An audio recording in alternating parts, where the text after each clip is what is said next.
Okay. That's a maze. There's a cross in the middle, right? Can you see it? Okay. Yeah. You got it? Yeah. And I'm going to tell you something about that cross. In our society, in our world, there's only two colors. Yeah. Black and white, night and day. The fire is actually black.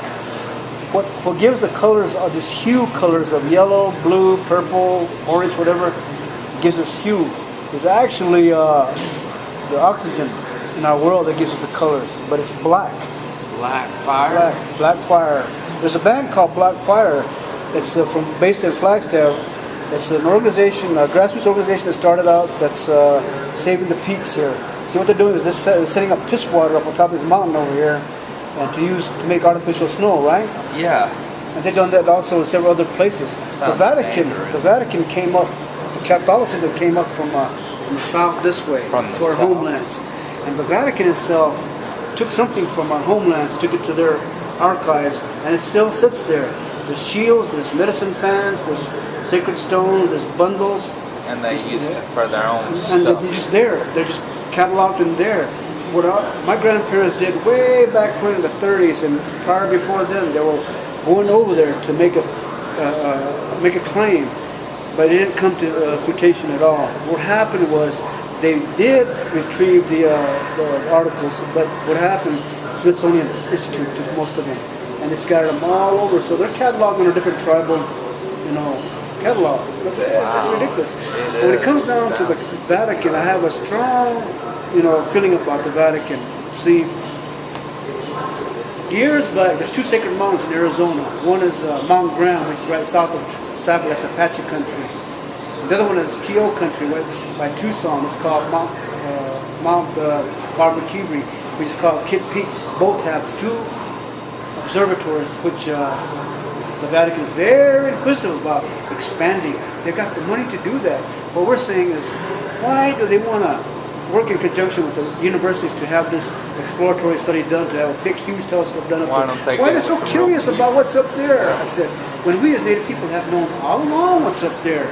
Even Galileo was stricken from having any kind of contact with the Vatican. They were actually, Galileo was actually, told, hey, you put yourself in neutral over here, you're not a part of us. But in years, in the last decade, they finally recognized his findings, what was up there. See, our people are star people too, stargazers. Yeah. That's cool.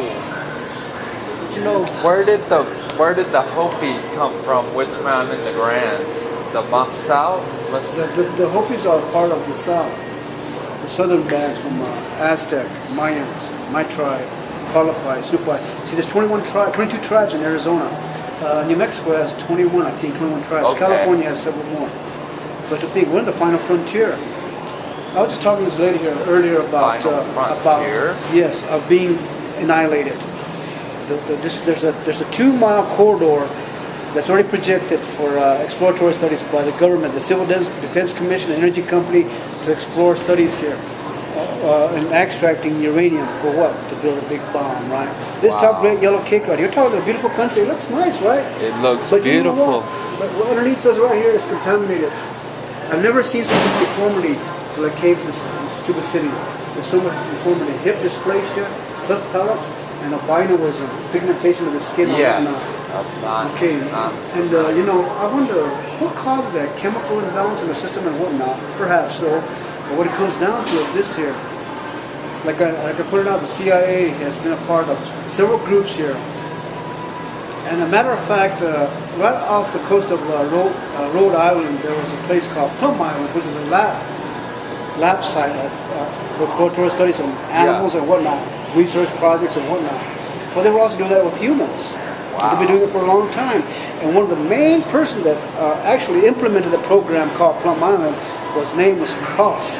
He was one of Hitler's henchmen way back when. So somewhere he sought asylum over here. The CIA gave him a fictitious name and whatever, and is doing all his studies and whatnot. But it's happening where this government is actually dispensing stuff in the air. They've got drones. Crazy. They've got drones that are flying overhead at nighttime that we cannot see below radar detection, and they're dispensing different emissions agents here to cause problems with us. Respiratory. To try to get us all out of here. Yeah, that's what I was saying. Annihilation. It's not a question about life above the ground. Because they want the Yeah, land. they want the mineral deposits. Okay, not too far from it, about 60 miles up the road here, Black Mesa Peabody Coal Company. You probably heard about Peabody. Oh, they're into a lot of gold all over the world. Yeah. And Black Diamond or Blue Diamond, we're saying that Blue Diamond exists there, just like in Africa. Wow. Yeah, and they want But uranium, that. the uranium is top grade yellow cake here, man. It's in abundance. You Yeah. can just go over there and sift it. And if anybody that has knowledge enough can make a smart bomb or They a dirty make bomb. bombs out of Man, uranium. you're talking about top grade yellow cake. And so how do you get to access the earth? By killing off the vegetation and the earth and the people above ground, This which is is us. true. It's called ethnic cleansing. Yeah, called reducing Hitler the did herd, that. They thinning do the that herd. everywhere. Yeah, everywhere, all over the world, especially, yeah. And the government is part of that. Now, I'm not involved in an organization. Let me give you a website. Cool.